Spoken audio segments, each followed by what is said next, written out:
The Coaches Show is brought to you by Highway 55, Burgers, Shakes, and Fries. The Professional Fence Company. Our name says it all. No job too big or too small. Nunboys.com. And GPS Photography and Video, GPSPhotoandVideo.com.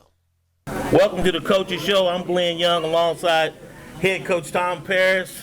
The Coaches Show is brought to you by Highway 55, Burgers, Shakes, and Fries, Professional Fence Company, ProFence.com. Find them on the web and Facebook. No job is too big or too small. Give them a call, 910-875-5912. Nunboys.com, embroidery, marketing, t-shirts, GPS Photography and Video, GPSPhotoandVideo.com. Coach, reoccurring theme, injuries, penalties, turnovers, but also a reoccurring theme, opponent's quarterback throws for 300 yards and 4 touchdowns. But all of that went on, given all of that, we were still in this game. No doubt about it. It was not unlike last season and the contest, against Southview at their place last year. It boiled down to mistakes and miscues and having some youth and that youth being radically inexperienced, primarily at corner. They were able to find that and exploit it, and all we can do is continue to work to get better and address it. And definitely with Coach Brown, who used to be at Hope County High School, he was up there, so he pretty much knew what we had in the pantry, and he was exploiting it. So he was like, well, first his worst question was up there. He's like, well, where's Brandon Smith? And of course, he went as well as he could. Still not 100%. Another thing about it, when you look at the positives, though, Jacob Russian, 27 carries, 100 yards, 1 TD. Casey Kabarchik, he had a touchdown. Was that like a hook and ladder, or was that a tip ball? It was tipped. Okay. So and I kept watching on film. I was like, man, was that a hook and ladder? It was tipped. He caught it. He had our first defensive touchdown. Tyshawn Garlington picked off pick 6 on that. Yeah. Then you had Brandon Smith, tip ball in the end zone and got it. Nakeem Shaw, kickoff return for a touchdown. Yep. Mikael Locklear, Donovan Word conversion on a couple of sacks. So, when you look at what we went back to last week and talked about defensive players swarming to the ball, that looked improved. It did, and it was. And we got to continue to improve on that this week, and we worked very hard to do that. Yeah. Casualty report. And, Coach, this thing looks big. Martez Riggins, he had shoulder surgery. Trey Paris, your son, breaks his arm. The JV game, he had played a lot on varsity. Mikael Locklear, he went down again. Sean Smog, ankle. Brandon Smith, there was a Brandon Smith sighting, but he's still not 100%. How are all those guys going, first of all?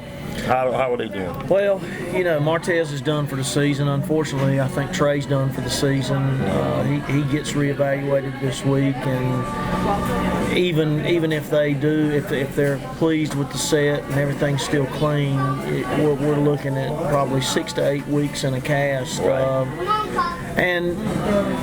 It's whether or not he can come back earlier, I don't know. That'll be the doctor's call, and that'll be Trey's call. But the others, it's nothing major. It's just little things. We do hope to get a lot more out of Brandon Smith this week. He's looked very good in practice. So despite the little setback where he limped off the field, he's bounced back well this week, and we used him. Well, we didn't use him at all early, and then we tried to use him a little bit conservatively, and then we just tried to. So like as a decoy, and then next thing you know. Well, and the timing, not with him not being able to do some of the things in practice that we do, the timing between he and KJ was a little bit off, and and it showed. Right. It showed. Other than that, he's a hard guy to overthrow. You got that right. Of course, he's got those other guys, Devin Norwood, Kabarchik. Are those guys targeted as well, or are they just not able to make the catches? Or probably not to the degree. Grabarczyk is a great possession receiver. He runs really, really good routes. He's improved this season a great deal on his blocking. You know, Devin Norwood's a first-year player. Yeah. You know, so in a lot of ways, even though he's a senior, in a lot of ways, he's like a freshman or a sophomore just due to the lack of experience. We got a lot of great athletes on the field, but it's their first time playing football, and you're really down there torn where, okay, he's probably a better basketball player, track, but football, you know, that learning curve is too much if you haven't played since middle school or you haven't played since your freshman year and took a couple of years off. Well, and part of the frustrating piece, you know, I sat out there this week and watched some of the middle school jamboree. Part of the frustrating piece of it is, for whatever reason, we struggle with, I guess, trying to make kids understand the commitment that it requires to be able to be competitive, not just on the 4A level, but in the Southeastern 4A.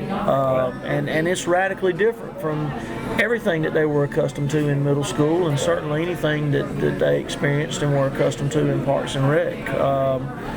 You know, the biggest factor is getting in that weight room and paying the price in there that you got to pay, because you know, speed is speed, and being able to run is one thing, but you know, when you reach the point of collision and you have the opportunities to finish plays, be it offensively or defensively, if you're not as strong or stronger than the folks that you're lining up against, then you run into problems. It definitely comes down to execution, and there's just too big of a learning curve if you've been out of football that long. I don't care how many championships you were winning in middle school, you got to be out. It's a big learning curve. You know, I don't think it's too big, because I mean, certainly I've seen a lot of kids be successful in learning and be very, very productive, if not great players. We got athletes who you know, can get the job done for us, but again, you know, still being a little bit behind on the absolute strength factor, and you know, not executing any better than we have, making really small mistakes in critical situations. You know, we talked about it today, and I reminded somebody, he felt like I was being a little bit nitpicky, and I asked him, I said, you know, what is that? What am I getting on you about? He said, you're getting on me about a detail. I said, that's right. It's all about the details. It's a detail. Well, I mean, and then looking at Southview as well, I mean, they went through it on fourth down a lot. We did as well. One time he pulled a fake punt. I was looking around for on James, the 16-yard line. I was looking around for James Garner in a riverboat. Yeah. I mean, y'all were rolling the dice. I mean, it was back and forth. They were throwing a lot of haymakers. Some of them were hitting. We had a lot of tipped balls that very could have easily been interceptions. We had our hands on it, couldn't get it. Their quarterback put the ball on the ground, either bad snaps. He fumbled around, pick it up, and chuck it. You know, right before half, we're up 22-21. 5 seconds to go in the game. He chucks that ball down and they catch it. We get a roughing the passer with Quinn Maynard, and then they score. So, you feel that was a big momentum? You know, yeah, no doubt about it.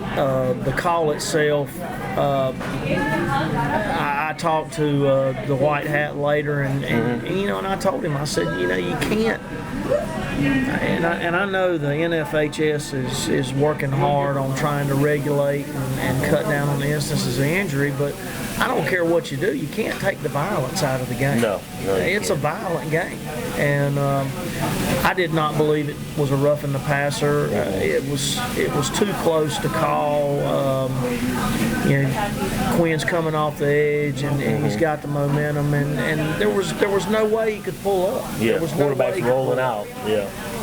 So I mean, it was a tough ending, and we were in it right up until you know, KJ Thorpe fumbles the was it just bad pitch? Actually, it wasn't KJ. It was Jacob. Jacob fumbled. Yeah, Jacob mishandled the pitch, Okay. and the pitch was not bad. Could have been better, could have been cleaner, but you know, Jacob got his hands on it, and you know, but here again, it's one of those things where it's a detail. We hang on to the football.